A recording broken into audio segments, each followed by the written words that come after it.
Hello, everyone, and welcome to Financial Minds Meet the Experts. I'm your host, Jaime Agostino.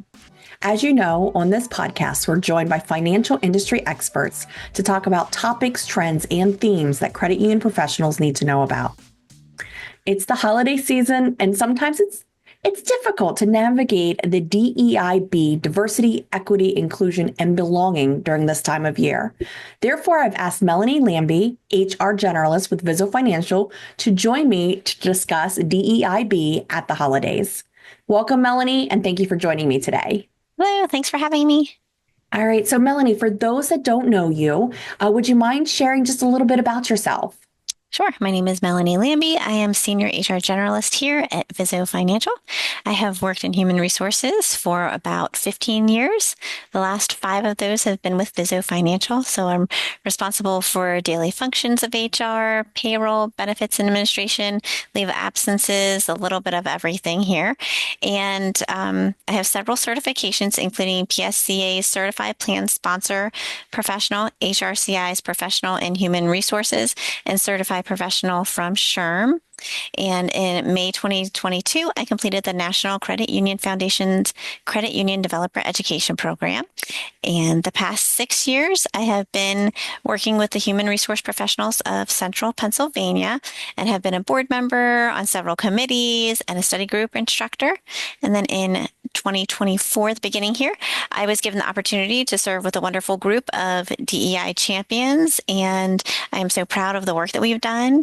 And so let's talk about the holidays. All right. Yes, holidays and DEIB. Why do you think this is such a significant topic during the holiday season? In the past, many U.S. companies have traditionally had Christmas parties, and then over the years that's transitioned to holiday parties and more recently year-end gatherings. So with the DEI movement, there's just been a push for respect and actively embracing everyone so that everyone feels accepted, welcomed, and like they belong. And that really fosters that psychologically safe environment where all employees feel that they are belonged. And then once we have the basic principles of DEI down, then we can go to the next step and be thoughtful when it comes to the holiday season. I think it's a large topic because we have so many wonderful employees, credit unions, and members that we want them to feel that we see them, that we hear them, and that we respect them. So why would we not want to acknowledge their traditions? Yeah. What are the challenges companies face when creating a DEI environment? The first challenge that comes to mind is there needs to be a commitment from leadership. So if the leadership doesn't think that it's something important, then it's not going to get traction. And so leaders need to be allies as well. So once leadership has expressed that DEI is a serious issue, they have set the tone, and then the pieces can fall in place. And the next step is setting up the program, which will trickle down to culture. And then a sense of belonging for all employees that needs to be prioritized. Another challenge is funding. So if there's not a budget for a dedicated DEI individual in the company, then maybe there can be a committee formed. So at Vizo Financial, our committee meets once a month for an hour. So that's a small, and I think a reasonable ask. So pick one initiative, stick with that one initiative, do it really well. Don't overwhelm yourself trying to do multiple initiatives. So another challenge is change resistors. So there's some people that don't believe in DEI, but all we can do is share the facts and resources and let ideas grow with them. All right. Well, you mentioned leaders need to be allies. What is an ally? So I have good news for you, Jaime, because everyone can be an ally. I'm an ally. You can be an ally. So an ally is anyone who acts, supports, uplifts, stands up for another person who belongs to a marginalized group. So this is a person that's in a different group than your own identity group. There's no special skills or talents that you need to be an ally. And there's so many ways that you can be an ally. And sometimes it's uncomfortable, as resistance can be uncomfortable, but it can always end on a positive note. And there's many ways that you can be an ally. You can listen to those, understand, other people. You can understand your privilege, learn, attend webinars, seminars. You can show your pride, give kudos where it belongs, speak up for someone that's different from you, or build that psychologically safe environment with your coworkers so that the people around you feel that they are included and they belong. Okay. How does Vizo Financial create a sense of belonging during this time of year with all the holidays, the celebrations, holy days, festivals, and days of remembrance? Yeah, so that's a great question. And it's essential to ensure that others feel included and they belong. So at Vizo Financial, our approach is let's gather. Some religions prefer not to participate in celebrations. So we try to stay away from the word celebration. So we say end of year gathering. So, and that way it doesn't focus on one type of holiday season. So our company internet, we have cultural days of recognition calendar, where we want to encompass all types of days that are noteworthy. And every year we update this and try to add more so that we're not leaving anything out. We also try to change things when we hear our employees if there's something going on. Or so now that we're remote, employees don't want to come into an in-person event because at the end of the year, they're trying to avoid getting ill. So this year we're having a virtual year-end gathering. And we're going to have some mindfulness sessions, a special DEI club.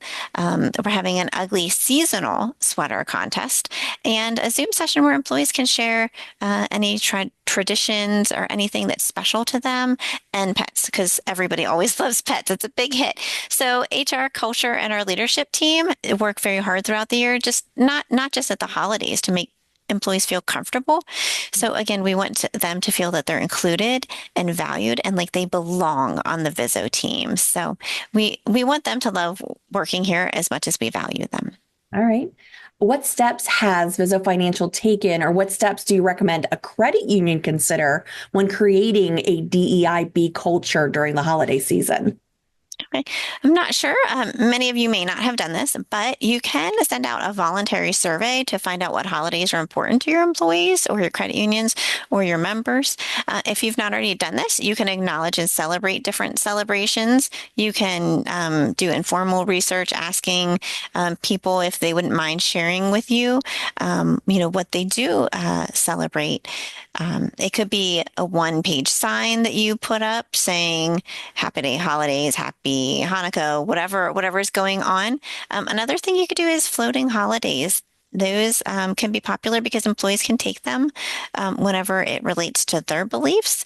And, be mindful of when employees or members have cultural or religious obligations. And so try not to have meetings during those times. And not all employees or members may have family members that are close by. So, you can have community activities. So not always family friendly activities, have community activities so that those people that see family friendly, if they don't have family around, that they know that they're also welcomed. So you could also be mindful of dietary preferences. As always in HR, try to gather feedback, what went well, what didn't go well, what would somebody appreciate in the future. All right. So I personally celebrate Christmas. Is it okay to wish someone Merry Christmas, even if I'm not sure if they celebrate it? Yeah, I think so. I think your intentions here are good. And the fact that you're thinking about this and you're asking the question, it shows that you are looking to be sensitive, and that's a step in the right direction. So most people will not make it a big deal if you say the wrong greeting to them. However, to build that sense of inclusion and belonging, like I see you, well, that's because that's really what we're going for, right? Yeah.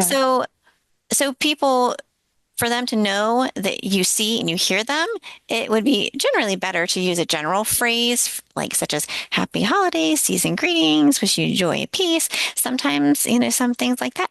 So I personally have several friends that are Jewish, Muslim, Mormon, so on. So there's lots of greetings that I could use. And so if I know a greeting to use, then I'll say that, and they appreciate that I'm trying to acknowledge them.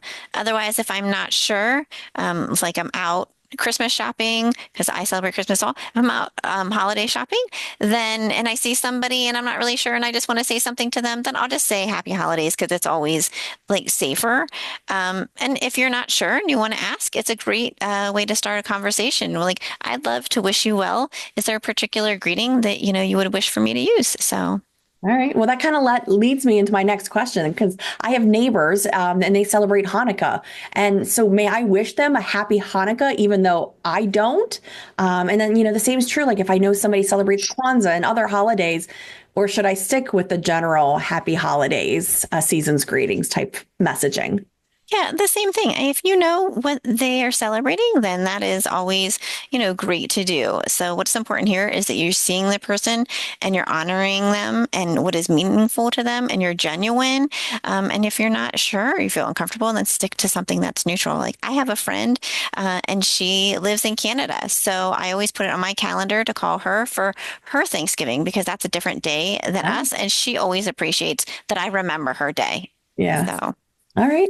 Wonderful. Any final thoughts for our listeners today? Sure. I think it's important that whether you're an extrovert or an introvert, that we all want to feel like we're appreciated and part of the team, like we belong. So value your employees and build a psychologically safe environment so that they feel that they belong and they feel that they can, talk and speak and build practices and policies that enable your employees to shine, appreciate people that are here with us now, build them up, let them be their authentic self. You never know what somebody's going through and what little tiny kindness that you give them that could go a long way. Like one small act could change somebody else's day. Yeah, absolutely. Well, thank you so much for joining me today, Melanie. I really appreciate your insights. Sure. Thanks for having me. All right, this episode of Financial Minds Meet the Experts is brought to you by MyCU Services Instant Payments. Is your credit union on the hunt for a partner to help you navigate instant payments through the FedNow service? Good news, the search is over because MyCU Services is here to be your guide through your instant payments journey. MyCU Services understands the unique needs of credit unions as well as your regulatory requirements and the importance of member service. Don't wait any longer to connect to the FedNow service. Visit the instant payments page of MyCU Services website at www.mycuservices.com to get started today. As always, thanks for listening and make it a great day.